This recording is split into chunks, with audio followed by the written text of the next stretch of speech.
पता है, जगन्नाथ जी का कल्कि अवतार छतिया मठ में है और यह ओडिशा के जाजपुर जिले में स्थित है।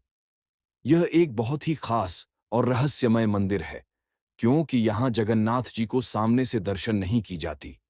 मूर्ति के सामने एक बड़ा सा आईना है। उस आईने में से महाप्रभु श्री जगन्नाथ जी का दर्शन करते हैं और इसकी कहानी सदियों पुरानी भविष्यवाणियों और आध्यात्मिक विश्वासों से जुड़ी हुई है। प्राचीन काल से ही ओडिशा के संत कवि, विशेषकर पंचसखा श्री अच्युतानंद दास, श्री बलराम दास, श्री जगन्नाथ दास, श्री यशोवंत दास और श्री अनंत दास ने भविष्य मालिका नामक ग्रंथों में कई भविष्यवाणियां की थीं।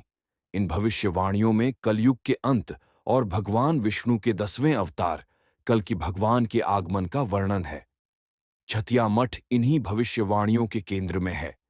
माना जाता है कि जब कलयुग अपने चरम पर होगा और पुरी का प्रसिद्ध जगन्नाथ मंदिर समुद्र में जलमग्न हो जाएगा, भगवान जगन्नाथ स्वयं पुरी धाम को छोड़कर छतिया चले आएंगे।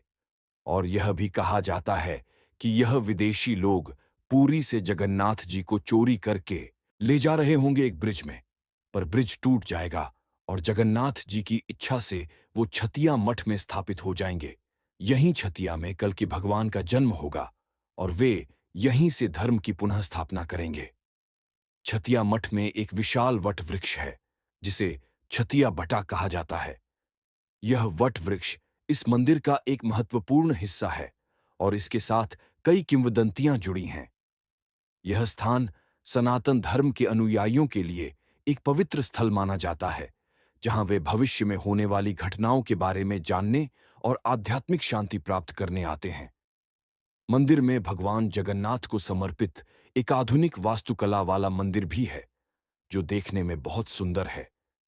यहाँ के अनुष्ठान पूरी मंदिर के समान ही हैं। हर साल हजारों भक्त और पर्यटक ओडिशा और विभिन्न राज्यों से यहाँ आते हैं। एक और दिलचस्प बात यह है कि छतिया मठ का निर्माण अभी तक पूरा नहीं हुआ है। ऐसा माना जाता है कि यह मंदिर तब तक पूर्ण नहीं होगा जब तक भगवान कल की स्वयं उसमें विराजमान न हो जाएं। यह मंदिर संत कवि हरिदास से भी जुड़ा हुआ है, जिन्होंने कई भजन, जनानल और मालिका लिखी हैं।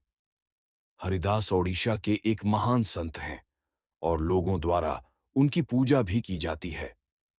छतिया मठ केवल एक मंदिर नहीं है, बल्कि एक जीवित भविष्यवाणी और आस्था का प्रतीक है।